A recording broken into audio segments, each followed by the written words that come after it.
आज आपण ढाबा स्टाईल शेवची भाजी कशी करणार आहोत हे बघणार आहोत। चला तर आता रेसिपीकडे वळूया। चला तर आता आपण साहित्य बघून घेऊया। आपण 2 मीडियम साइजचे कांदे बारीक चिरून घेतलेले आहेत।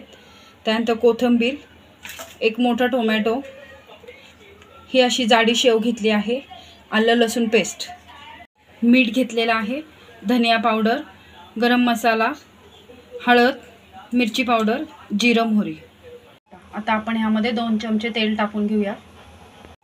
आता तेल गरम झालेलं आहे, आपण त्यामध्ये मोहरी टाकू थोडीशी, थोडं जिरं। आता हे व्यवस्थित तडतडलं की मग आपण त्यामध्ये बाकीचे सगळे जिन्नस टाकून घेऊया आपले। जिरं मोहरी किती व्यवस्थित तडतडला आहे। आता आपण त्यामध्ये हा बारीक चिरलेला कांदा टाकून घेऊया। कांदा आपण ब्राऊन नाही करायचा आहे, पण तो व्यवस्थित 5 ते 7 मिनिटं तेलामध्ये फ्राय करून घ्यायचा आहे, जेणेकरून तो मऊ होईल, आपल्याला कच्चा लागणार नाही। आता हा कांदा परतत असतानाच आपण ह्यामध्ये टोमॅटो टाकून घेऊया।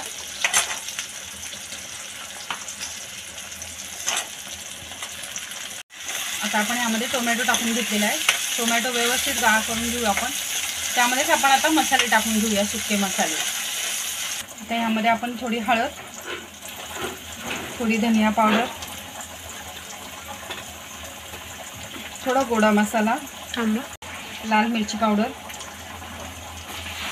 ही लाल मिरची पावडर तुम्ही तुमच्या आवडीनुसार कमी जास्त प्रमाणात तिखट करू शकता।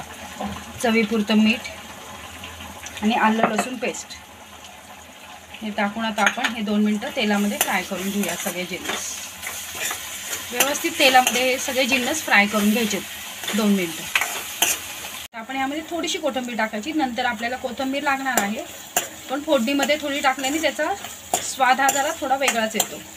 आता आपण यामध्ये ही जी शेव घेतली होती ती परतून घेऊया 2 मिनिटं।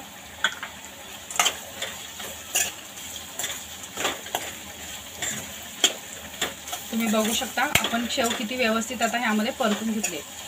आता ह्यामध्ये तुम्ही थंड पाणी नाही टाकायचे, तर गरम पाणी टाकायचे ह्यामध्ये।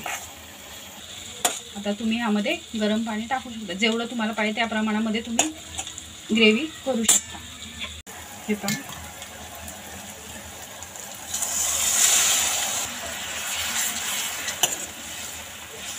हे पहा, अशा प्रकारे आता आपण जास्त पातळ नाही आणि जास्त घट्ट नाही अशी आपण ही ग्रेव्ही केलेली आहे।